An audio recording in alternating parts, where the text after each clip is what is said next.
Tere, olen Eve Reisalu ja vaatame täna koos, kuidas joonistada Pencil Madness leheküljel. See on selles suhtes väga hea lehekülg, et arvutisse ei pea midagi alla laadima.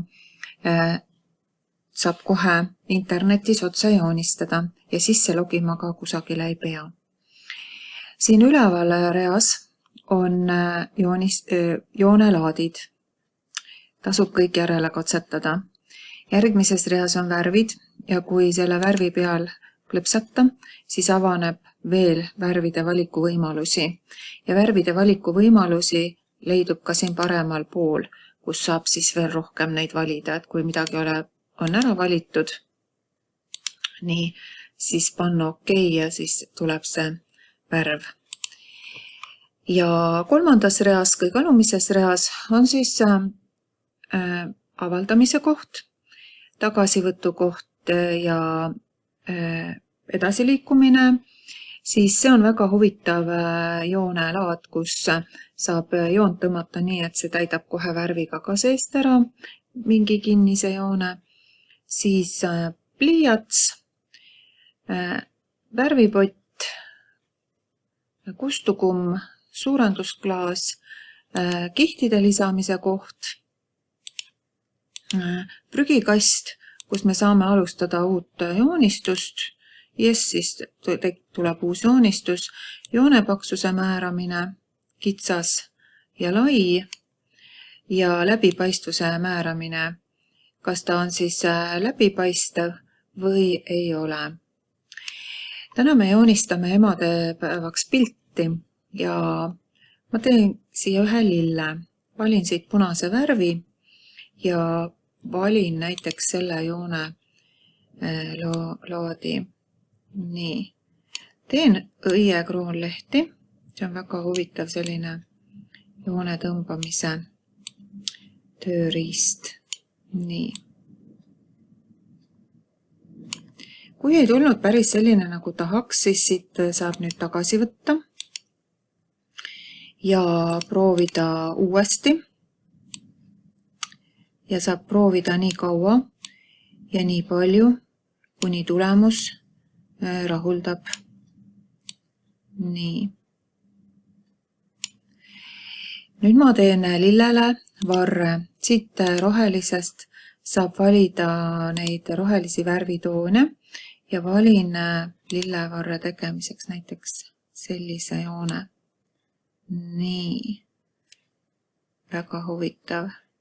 Selline vahva joone ja kui ma siit seest veel tõmban, siis näete, läheb.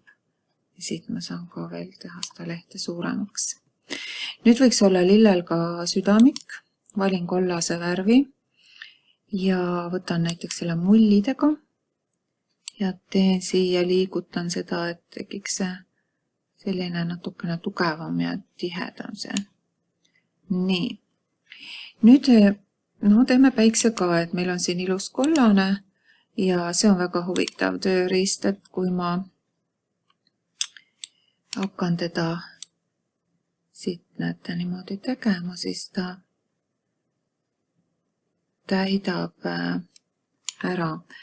Aga ma siiski proovin teha seda laiemaks. Nii, näete, selline vahva. Ja ühe koha peal seda läheb aina tugevamaks, aga kõrvale tekib selline mõnus selline halu. Nii. Ja nüüd ma tahaks kirjutada. Siin teksti trükkimise tööriista ei ole, aga teksti trükkimiseks võib siis kasutada ükskõik millist joont. Ja ma soovitan võtta vahepeal uue kihi. Minul on siin millegipärast praegu jäänud teine kiht, aga võtame siit selle esimese kihi ja joonistame siia esimese kihi peale ja kirjutame siia esimese kihi peale. Valime siit kirja kirjutamiseks siis ühe joone laadi, et neid peab nüüd läbi katsetama. Nüüd jäi väga lai. Läbi katsetama, milline see kõige parem oleks ja värv ka ei paista välja, et võtame siit selle punase värvi Võtame sellise roosa värvi. Nii, ja proovime, kuidas see on. Nii selline natukene nagu pehme mulje jätaks. Nii. Aga mul on nii, mida väiksem läbipaistvuse number, seda läbipaistvam ta on. Et kui ei taha, et ta läbipaistvam, siis lükkame siia üles 100 peale. Nii, võtame siit tagasi. Proovime mingit teist tööriista. Nii. See jätab sellise võrgu sisse, päris huvitav. Nii, proovime siit sellega kirjutada. See on selline, jätab sellisene nagu võrgu natukene, et päris huvitav. Nii. See tööriist või see kihtide tööriist, et siin me saame teda ära peita ja siis teda ei ole. Nii. Nüüd, mis me siia peale veel võiksime teha? Ma võin võtta siit nüüd järgmise kihi ja kui ma tahaks siia nüüd teha veel ühte lille, näiteks teeme siia veel, et oleks natukene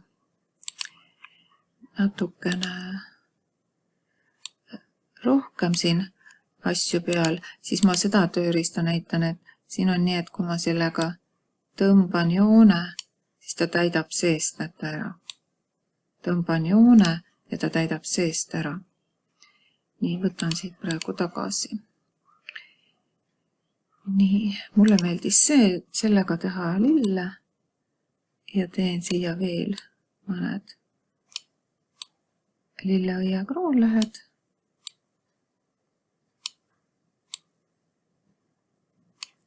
Ja teen siis ka lillele varre ja lehed. Nii, mis nüüd juhtus, näete, mul oli see siin sees. Võtame siit tagasi, selle võtame välja ja teeme uuesti. Nii. Et õnneks on olemas tagasi ja edasivõtu nupud. Ja nüüd võtame siit selle mullikese ja teen talle siia südamiku. Nii. Ja loomulikult võib siia teha igasuguseid toredaid tegelasi juurde. Ma muidugi ei ole kindel, kas emale mingid hiirekesed meeldivad, aga näete, näiteks saaks teha siia mingeid kasse, koeri, jäneseid. Võtan selle jälle ära, et saab teha sellise vahva emadepäeva pildi. Kui nüüd töö on valmis, siis siit noolest publish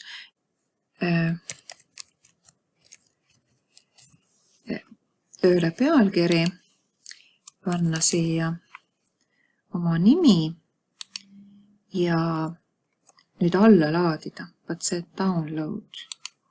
Ja nüüd ta laadis ta arvutisse, kui ma võtan ta arvutis lahti ja ongi ta mul siin olemas. Ja ta laadis ta JPG failiks ilusti alla. Et ma ei pea siit send valima. Valin siis siit downloadi alt, et lae alla. Nii. Ja kui ma nüüd tahan täiesti uut tööd alustada, sest kui ma panen selle lehekülje nüüd kinni ja tahan uuesti alustada, siis on see töö mul veel arvuti sees. Et see on siin nii kaua, kuni ma uut pilti hakkan tegema, et ma pean prügikastist ära kustutama. Panen yes ja siis kaob pilt eest ära. Aga toredat katsetamist ja joonistamist